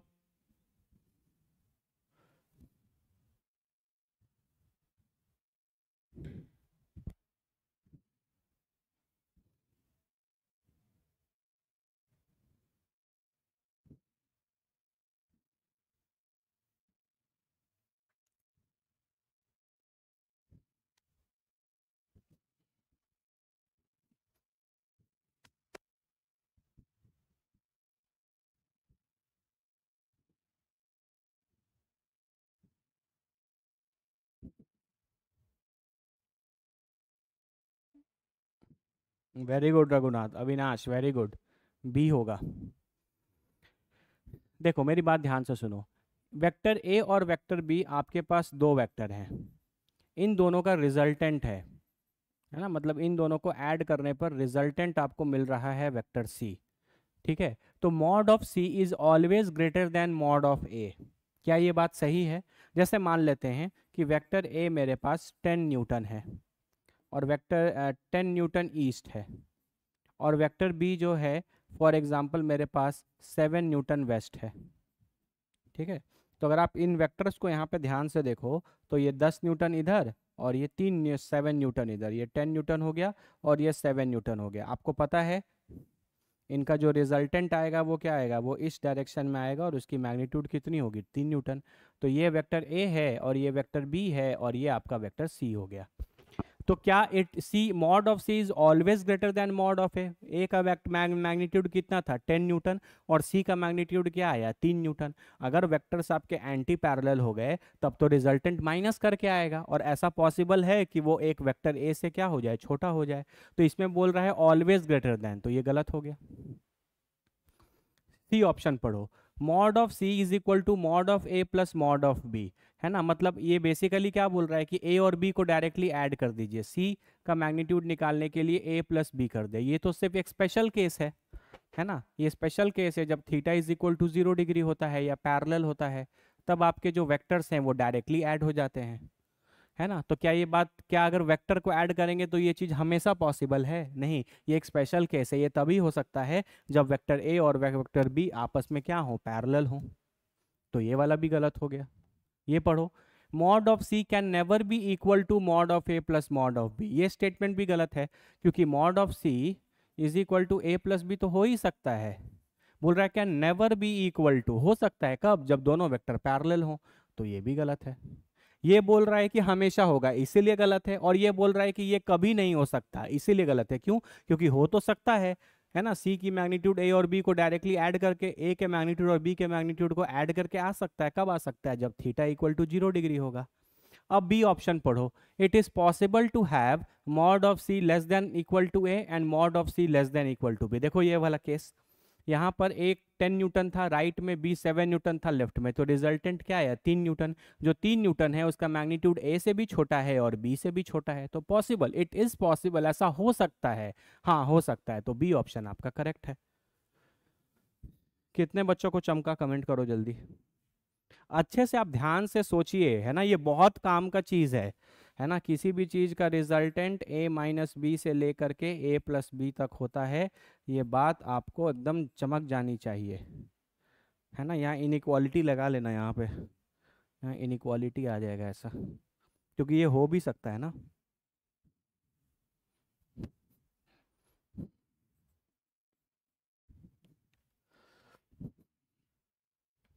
ओके,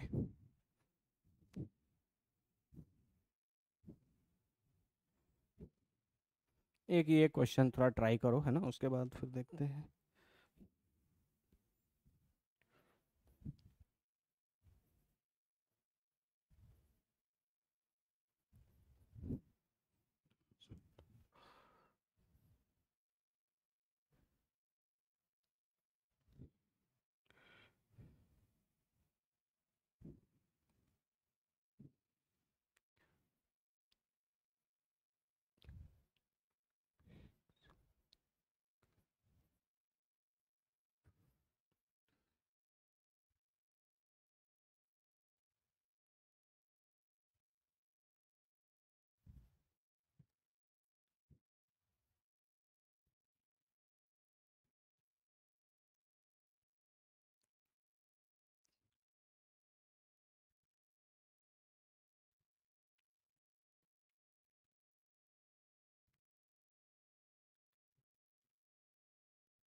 चलो इसका आंसर बताओ,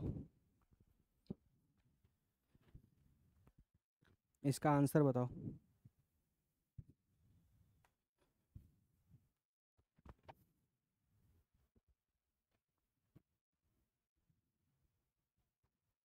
The resultant of vector A and vector B makes an angle alpha with vector A and beta with vector B.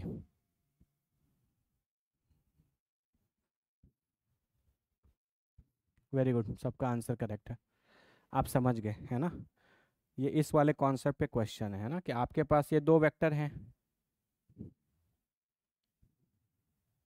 और ये जो वेक्टर है ये इनका रिजल्टेंट है ना, ये आपका इनका रिजल्टेंट वेक्टर है, वेक्टर आर है, ये वेक्टर ए है, ये वेक्टर बी है। तो पहला ऑप्शन बोल रहा है alpha is always less than beta, alpha with A, है ना, तो ये अल्फा है और ये बीटा है। क्या अल्फा हमेशा बीटा से लेस होगा? नहीं। मैंने आपको क्या कॉन्सेप्ट पढ़ाया है कि ये रिजल्टेंट उस वाले वेक्टर के तरफ ज़्यादा होगा जिसका मैग्नीट्यूड ज़्यादा होगा। तो अगर वेक्टर ए का मैग्नीट्यूड ज़्यादा है तो ये इसके तरफ होगा, तो अल्फा छोटा होगा। तो इसके हिसाब से करेक्ट आंसर भी है। अल्फा देखो छोटा है जब ए का मैग्नीट्यूड बड़ा है, ये करेक्ट है, बिल्कुल सही है ना। सबका आंसर आ गया, वेरी गुड। ठीक है, ये वाला कॉन्सेप्ट बाबू, ये सारी चीज़ें बहुत अच्छे से इनको देखना, ठीक है। आ जाओ, चलो कुछ क्वेश्चंस और करते हैं।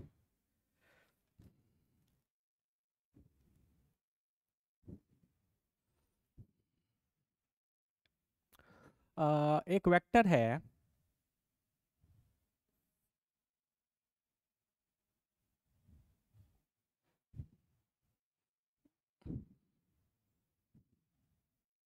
या रुको, ऐसे कर लेते हैं।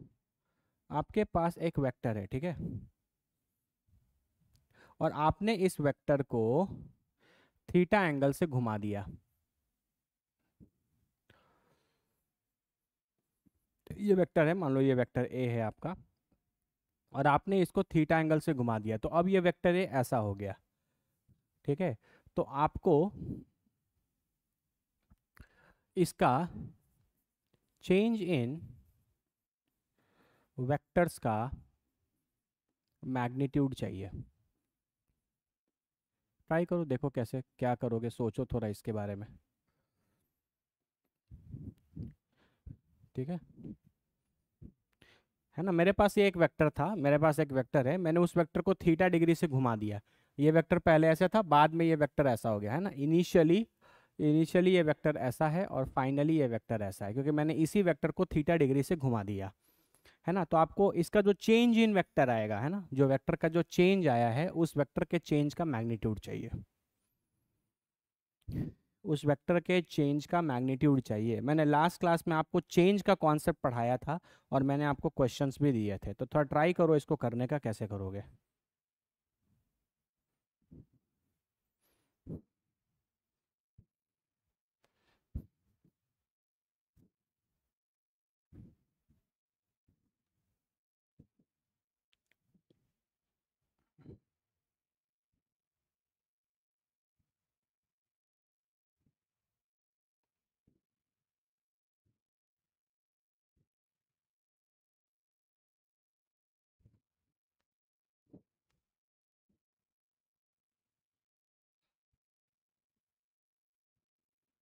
साउंड क्लियर है ना? कमेंट कर दो एक बार, साउंड क्लियर है ना?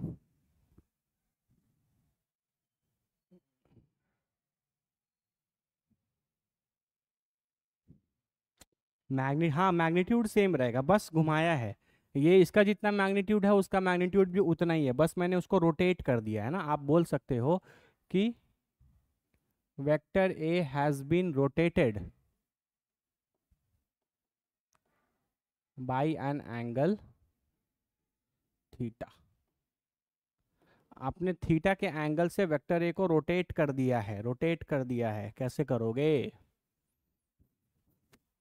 ये दोनों वेक्टर सेम है, मैग्नीट्यूड उनका बिल्कुल सेम है, बस डायरेक्शन ऐसे था, ऐसे से रोटेट कर दिया, घुमा दिया।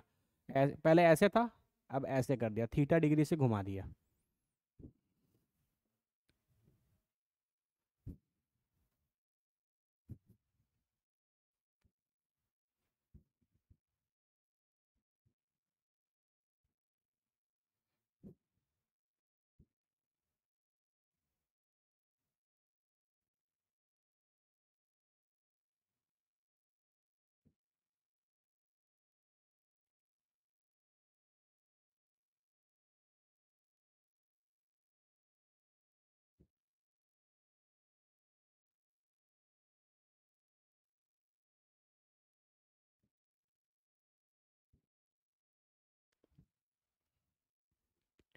तो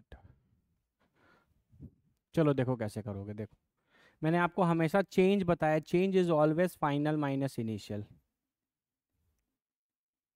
तो आपको final vector minus initial vector करना है, ठीक है? तो चलो देखो, यहाँ पे आप नहीं समझ पा रहे हो तो थोड़ा सा यहाँ पे एक कार्टेशियन कोऑर्डिनेट ड्रॉ कर लो। मान लो कि ये एक्स एक्सिस है, ये एक्स डैश है, ये वाई है, ये वाई डैश है। तो आपका इनिशियल वेक्टर कैसा दिखेगा? इनिशियल वेक्टर को आप क्या लिख सकते हो? ये एक्स के डायरेक्शन में है, इसका मैग्नीट्यूड ए मान लेते हैं, तो ये ए आई कैप हो जाएगा। आपको फाइनल वेक्टर कैसा दिखेगा?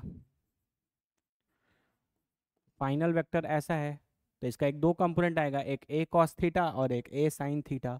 तो ये हो जाएगा ए कॉस थीटा आई कैप प्लस ए साइन थीटा जे कैप। ये इनिशियल वेक्टर, ये फाइनल वेक्टर है ना। आपका वेक्टर पहले ऐसे था, तो इनिशियल वेक्टर क्या था? ए आई कैप। बाद में वेक्टर ऐसा हो गया, तो इसके दो कंपोनेंट आ गए, कॉस और एक साइन। तुमको क्या निकालना है? चेंज, है ना। चेंज, चेंज क्या होगा? Final minus initial. तो ये हो जाएगा ए कॉस थीटा माइनस ए आई कैप प्लस ए साइन थीटा जे कैप। अब तुमको क्या निकालना है? इसका चेंज इन वेक्टर का मैग्नीट्यूड निकालना है। ये आई कैप जे कैप है, तो इसका मैग्नीट्यूड कैसे निकालोगे? ए कॉमन ले लोगे तो कॉस थीटा माइनस वन का होल स्क्वायर, ये ए स्क्वायर हो जाएगा, plus A square sine square theta. अरे ए स्क्वायर प्लस बी स्क्वायर, ये और ये परपेंडिकुलर है ना, स्पेशल केस। तो क्या लिखोगे? A square cos square theta plus one minus two cos theta plus A square sine square theta. A square cos square theta plus A square sine square theta, A square हो जाएगा, plus A square बचेगा minus two A square cos theta, इतना बचेगा। तो बाबू ये हो जाएगा two A square minus two A square cos theta. तो यहाँ से टू ए स्क्वायर कॉमन ले सकते हो, this is one minus cos theta. अब याद करिए, मैंने आपको ट्रिग्नोमेट्री में पढ़ाया है, one plus cos theta is two cos square theta by two, और one minus cos theta is two sine square theta by two, है ना। मैंने सारे बेसिक मैथ्स में आपको सारे फॉर्मूलेस पढ़ाए हैं। तो वन माइनस कॉस थीटा को आप ये लिख सकते हैं, तो ये टू ए स्क्वायर, और आप इसको लिख सकते हो two sine square theta by two. तो ये हो जाएगा under root four A square sine square theta by two. तो बाहर निकलेगा तो two A sine theta by two is the correct answer. कितने बच्चों को चमक गया बताओ? कुछ नहीं करना है, सब देख के आप डरा मत करो। हम हमेशा बताए कि हमेशा वेक्टर को आई कैप जे कैप में लिखने की कोशिश करो। अगर वेक्टर को आई कैप जे कैप में लिख लिए तो सच में जीवन बहुत आसान है बाबू। और ये फॉर्मूला ट्रिग्नोमेट्री में मैंने आपको पढ़ाया है, trigo basic maths.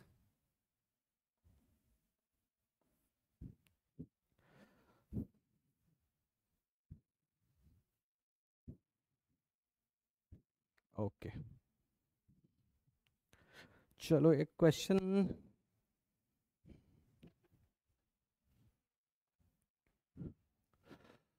Vector A1 और वेक्टर A2 वेक्टर, ये दो नॉन कोलिनियर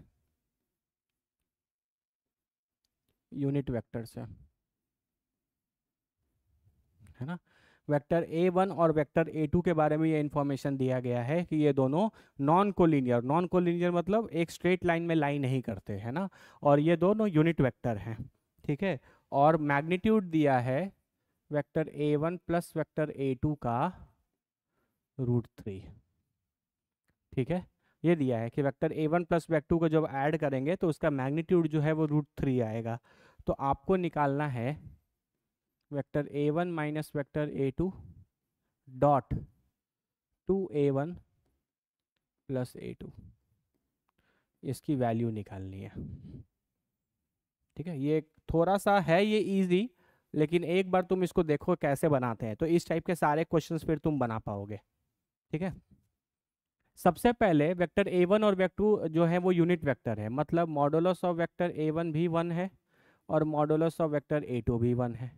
और दोनों को ऐड करने के बाद मैग्नीट्यूड कितना आ रहा है √3। तो मैग्नीट्यूड का फॉर्मूला क्या होता है, √A² plus B² plus 2AB cos theta, इसकी वैल्यू है √3। तो आप स्क्वायर कर दो तो ये हो जाएगा A² plus B² plus 2AB cos theta equal to 3। अच्छा, दोनों का मैग्नीट्यूड 1 1 है तो ये 1 plus 1 plus 2 into 1 into 1 into cos theta is equal to 3। तो ये 2 plus 2 cos theta equal to 3, तो 2 cos theta equal to 1, cos theta is equal to 1/2। तो आप यहाँ से कमेंट कर सकते हो थीटा इक्वल टू 60 डिग्री। इसका मतलब A1 और A2 के बीच का एंगल कितना है, 60 डिग्री। ये A1 है, ये A2 वेक्टर है, this is your A1 vector, this is your A2 vector, और दोनों के बीच का एंगल 60 डिग्री है। जो क्वेश्चन में इंफॉर्मेशन दिया है उससे इतना चीज कमेंट कर सकते हैं, है ना। ये दोनों वेक्टर देखो एक स्ट्रेट लाइन में लाइन नहीं कर रहे, ये अलग लाई कर रहा है, ये अलग लाई कर रहा है, इसीलिए लिखा गया था नॉन कोलिनियर। यहाँ तक कितने बच्चों को चमक गया, कमेंट करो। यहाँ तक कितने बच्चों को चमक गया, कमेंट करो।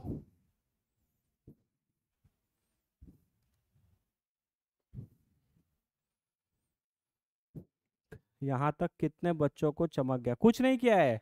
ये A1 A2 का यूनिट वेक्टर है तो दोनों का मैग्नीट्यूड 1 हो गया, दोनों को ऐड करो, अरे ऐड करने का रिजल्टेंट का मैग्नीट्यूड यही ना होता है, वो √3 है, बस कुछ नहीं। यहाँ तक अभी क्वेश्चन बना नहीं है, इतना निकल गया।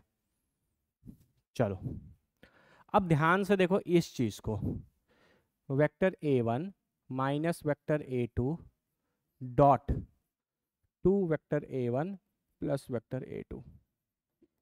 बाबू बीच में डॉट प्रोडक्ट है, ये एक वेक्टर है ये एक वेक्टर है तो डॉट प्रोडक्ट लेना है। तो तुम वेक्टर A1 लोगे, उसका डॉट प्रोडक्ट लोगे 2 वेक्टर A1 के साथ और A2 के साथ, फिर माइनस वेक्टर A2 लिखोगे और उसका भी डॉट प्रोडक्ट लोगे 2A1 vector plus A2 vector के साथ।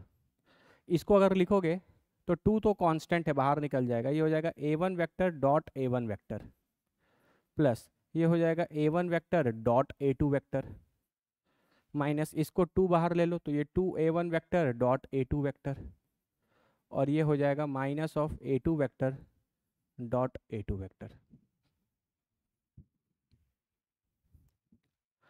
सही है ना। तो ध्यान से देखो तो हाँ, इस तरीके की बात है, ठीक है। तो आप यहाँ से 2A1 vector dot A1 vector, इसको आप लिख सकते हो minus A1 vector dot A2 vector, ये x माइनस 2x तो माइनस x बचेगा, और ये minus A2 vector dot A2 vector, ठीक है। कुछ नहीं, एकदम सिंप्लीफाई स्टेप बाय स्टेप का, हम तो एक लाइन में कर देते, लेकिन हम सिंप्लीफाई कर रहे हैं ताकि आप आराम से सीख सको। अच्छा 2 तो स्केलर है, हटाओ इसको, ये A1 डॉट A1 है, दो वेक्टर का डॉट प्रोडक्ट जब भी लिया जाता है तो ये मैग्नीट्यूड क्या होता है, AB cos theta, AB cos theta. तो बताओ ये A1 है और ये A1 है, मतलब ये दोनों वेक्टर सेम है, तो दोनों के बीच का एंगल कितना होगा, कमेंट करो तो। A1 वेक्टर और जिस वेक्टर के साथ इसका डॉट प्रोडक्ट लिया जा रहा है वो खुद A1 ही वेक्टर है, तो दोनों के A1 वेक्टर और A1 वेक्टर के बीच का एंगल कितना होगा? कमेंट करो, कमेंट कमेंट कमेंट।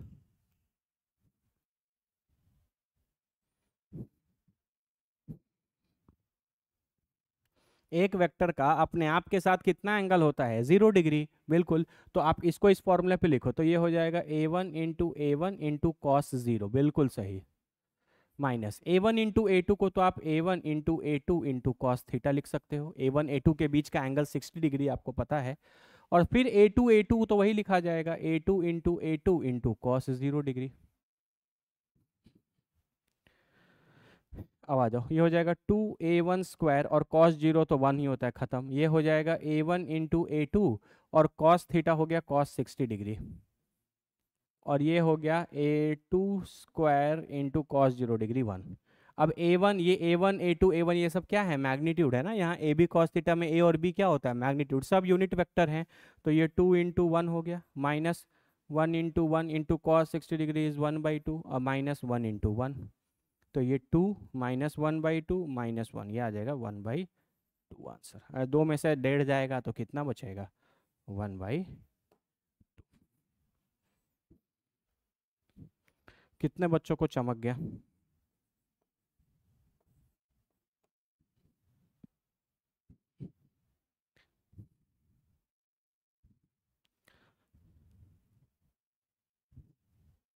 हम आराम से स्टेप बाय स्टेप एक एक चीज आपको खोल कर बता रहे हैं, इसीलिए।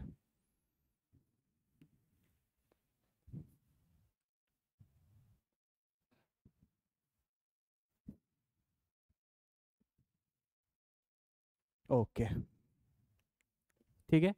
तो आज का क्लास वाइंड अप करते हैं यहाँ पर। अब आपका वेक्टर्स कंप्लीट हो गया। जो मैंने आपको असाइनमेंट दिया था, अब आप उस असाइनमेंट के सारे क्वेश्चंस बना लेना, प्लस जितने क्वेश्चंस हम आपको सिखाए, जितने इंपॉर्टेंट पॉइंट्स आपको बताए, ये सारी चीज़ों को रिवाइज करते रहिएगा। देखिए, आपने वेक्टर मेरे साथ पढ़ा, आपने बहुत अच्छा, आपको वेक्टर आ गया, आपको मज़ा भी आ गया, लेकिन ये वेक्टर का यूज़ आप तभी कर पाएंगे जब आप इसको बार बार रिवाइज करेंगे। ये बेसिक फंडामेंटल है बाबू, revision is the key to success, हम हमेशा बोलते हैं। आप कोई चैप्टर को कितने भी अच्छे से पढ़ लो, लेकिन अगर आप उसको बार बार रिवाइज नहीं करोगे तो आप उसका फ़ायदा नहीं उठा पाओगे, सिंपल सा बात है। ठीक है। इसलिए वेक्टर पढ़ने के बाद, क्वेश्चंस बनाने के बाद, आपका जो डाउट होगा हम एक डिस्कशन कर देंगे कल के क्लास में। कोई डाउट वगैरह होगा तो हम उस क्वेश्चन को डिस्कस कर देंगे, है ना। लेकिन बाकी मेरे हिसाब से आप बनाओगे तो आपसे सारे क्वेश्चन बन जाने चाहिए। ठीक है, क्लियर है। तो वेक्टर्स कंप्लीट करने के बाद हम लोग केमिस्ट्री में पढ़ेंगे पीरियोडिक टेबल। ठीक है, तो पीरियोडिक टेबल मोस्टली कल से स्टार्ट करेंगे, है ना। देख लेते हैं, अगर कोई डाउट रहा तो डिस्कशन होगा तो क्लास लगा लेंगे, कोई दिक्कत नहीं है। नहीं तो फिर अगला टॉपिक हमारा जो है वो है पीरियोडिक टेबल। ठीक है, चलो फिर मिलते हैं, थैंक यू। सर पैरेललो पाइप का क्वेश्चन, अरे पैरेललो पाइप क्या है भाई? ये आपके पास ये एक वेक्टर है, I cap plus J cap minus 2k cap. Vector B, 2i cap plus 3j cap plus k cap. And vector C is 2i cap minus J cap plus 2k cap. ये vector है। ठीक है, आपको मैंने बताया है कि vector A dot vector B cross vector C आप ऐसा करोगे, है ना। तो ये स्केलर ट्रिपल प्रोडक्ट है। क्या है? Scalar triple product. ठीक है, आप दो, किसी भी दो वेक्टर का क्रॉस लो, उसका तीसरे वेक्टर के साथ क्या ले लो? डॉट ले लो, तो इसका आउटपुट एक स्केलर आएगा। तुम इसको कैलकुलेट कर लो, इसको सॉल्व कर लो, जो भी आंसर आएगा इसका, वही आपका वॉल्यूम ऑफ पैरेललोपाइप हो जाएगा। वही आपका वॉल्यूम ऑफ पैरेललोपाइप हो जाएगा। पैरेललोपाइप क्या होता है पता है आपको? ये देखो, ये आपने पैरेललोग्राम बनाया, इसी चीज का अगर हम एक 3 डायमेंशनल बना दें,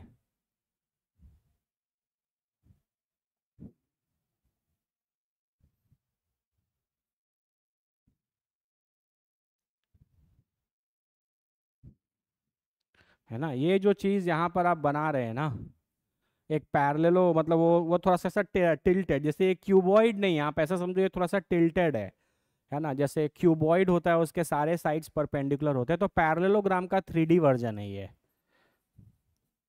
है ना। ये आपका पैरेललोग्राम का 3 डायमेंशनल वर्जन है। ये चीज़ है।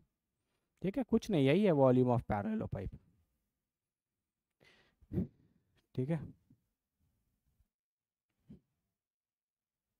हाँ, अब 3 डायमेंशनल देखो, हम तुमको दिखा देते हैं।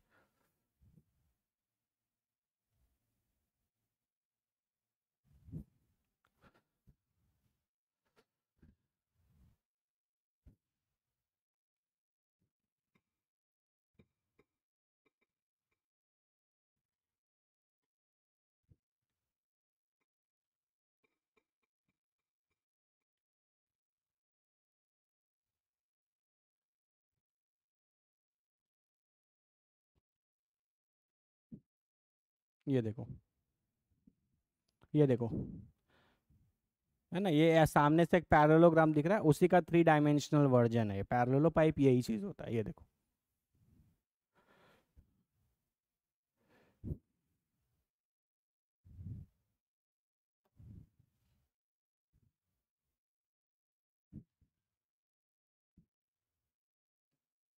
ठीक है, तो ये है, देखो, ये एक पैरेललोग्राम है यहाँ पर आपका, और इस पैरेललोग्राम को आपने 3 डायमेंशन में एक्सटेंड कर दिया, तो ये 3 डायमेंशनल है, दैट इज पैरेललोपाइप। रघुनाथ, क्लियर है क्या?